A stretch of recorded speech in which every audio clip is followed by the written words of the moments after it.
Shut up about babies on airplanes. They're allowed to be there. You don't own the plane. You're not Mr. Delta. You're on the same $600 Skybus as the rest of us, Your Highness.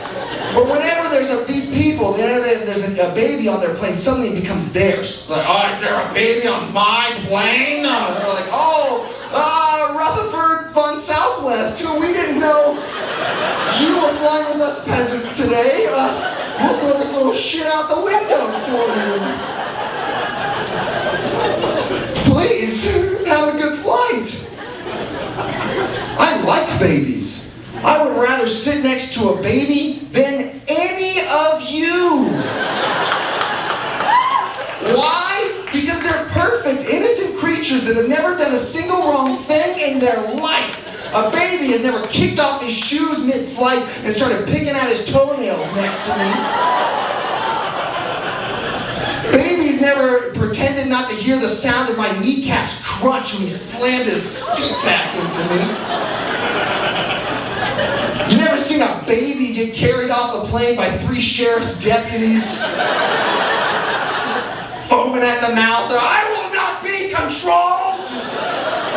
Sheep! Sheep!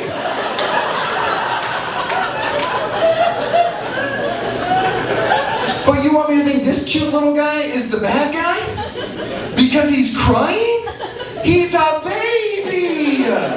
Who thinks his ears might explode. You are a grown-ass man who thinks it's okay to ask visibly uncomfortable young women where they're staying while they're in town this weekend.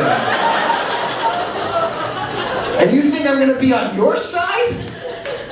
You've had 13 years to buy noise-canceling headphones. What are you doing? Are you raw dogging across country to Orlando? Are you insane? This is on you. Take some personal accountability and don't blame it on the baby. Just 12 weeks ago, he was ripped from the ether and thrust into this physical world and forced to endure mortal suffering. He's not trying to ruin your Jack Reacher reading time. He just wants to know where he is and why his mom disappears every time he turns his head.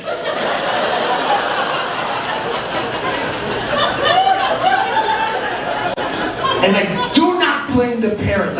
Do not blame the parents. Do you think they like this? You think they wanted to do this? No one wants to bring a baby on a plane, but grandma's not going to make it to another Christmas. So this is it. This is why we're alive on this planet. Let's empty the savings and endure the wrath of strangers so Nana can hold the future in her hands for one fleeting moment before she passes on to places her family cannot yet follow. And you're up there like, I'm trying to watch 500 Days of Summer! Did someone